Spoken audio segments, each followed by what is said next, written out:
સાંજે આપણે જમવામાં ખીચડી બનાવી હોય અને તે વધે તો બીજે દિવસે સવારે તેને નાસ્તામાં વઘારીને ખાતા હોઈએ છીએ, પણ આજે આપણે વધેલી ખીચડીનો ઉપયોગ કરીને એકદમ પોચા અને ટેસ્ટી થેપલા બનાવીશું, જેને બનાવવામાં ફક્ત 10થી 15 મિનિટનો સમય લાગે છે.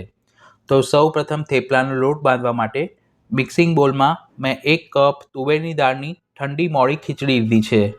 ખીચડી મિનિમમ 2 થી 3 કલાક અગાઉ બનાવેલી હોય તેવી જ લેવી.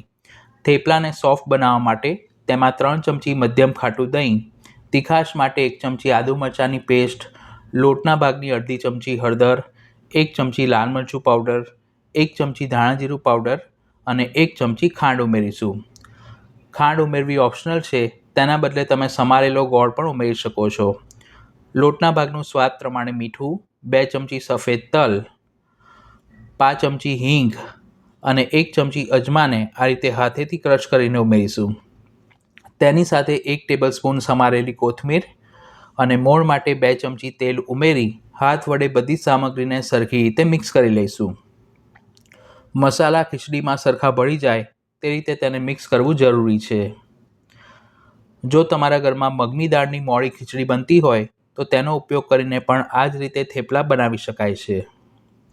આ સિવાય પણ તમે વધેલી ખીચડીનો ઉપયોગ કરીને બીજી કઈ વાનગી બનાવો છો તે કમેન્ટ કરીને જરૂર જણાવજો.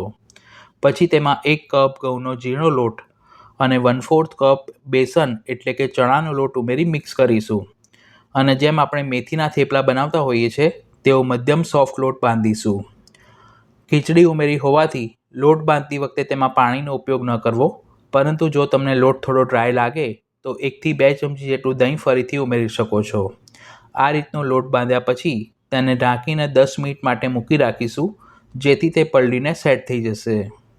10 મિનિટ પછી તેના ઉપર અડધી ચમચી જેટલું તેલ ઉમેરી તેને કેળવીને થોડો સ્મૂથ કરી લઈશું અને પછી તેમાંથી મધ્યમ સાઇઝના લુવા બનાવીશું. અત્યારે આપણે જેટલું માપ લીધું છે તેમાંથી 12 નંગ થેપલા તૈયાર થશે. આ સિવાય પણ બીજા ઘણા બધા પ્રકારના ગુજરાતી થેપલાની રેસીપી મેં ચેનલ પર પોસ્ટ કરી છે, જેના પ્લેલિસ્ટની લિંક ઉપર આઈ બટન પર અને ડિસ્ક્રિપ્શન બોક્સમાં આપી છે. હવે લુવાને ઘઉંના કે ચોખાના લોટના અટામણમાં કોટ કરી આદની પર મૂકી તેમાંથી મધ્યમ જાડા થેપલા વણી લઈશું. આપણે મેથીના કે દૂધીના થેપલા બનાવીએ તો તેને 3 થી 4 દિવસ સુધી સ્ટોર કરી શકીએ છીએ, પરંતુ આમાં ખીચડીનો ઉપયોગ કર્યો હોવાથી આ થેપલાને વધુ સમય માટે સ્ટોર કરવાનો આગ્રહ ન રાખવો.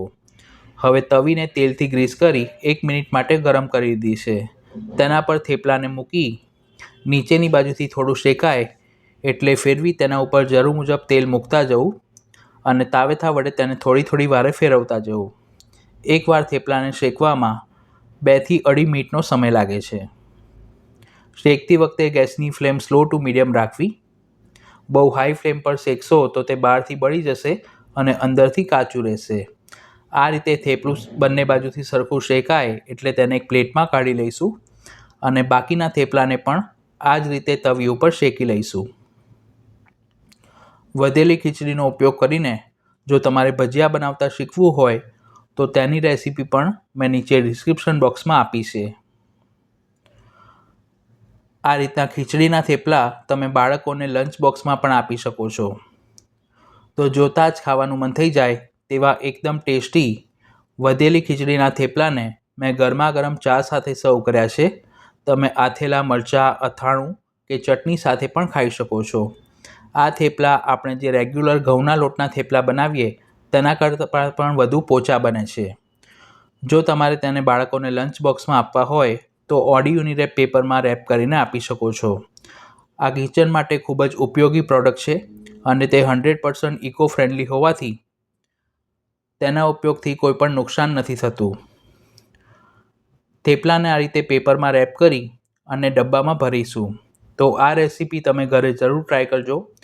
વિડીયો પસંદ આવી હોય તો તેને લાઇક અને શેર કરવાનું ન ભૂલશો અને ચેનલ પર પહેલીવાર આવ્યા હો તો આવી ઉપયોગી રેસીપીઝ જોવા માટે તેને સબસ્ક્રાઇબ કરી બાજુમાં આપેલા બેલ આઇકોન પર ક્લિક કરજો. ફરી મળીશું એક નવી રેસીપી સાથે. Thanks for watching this video.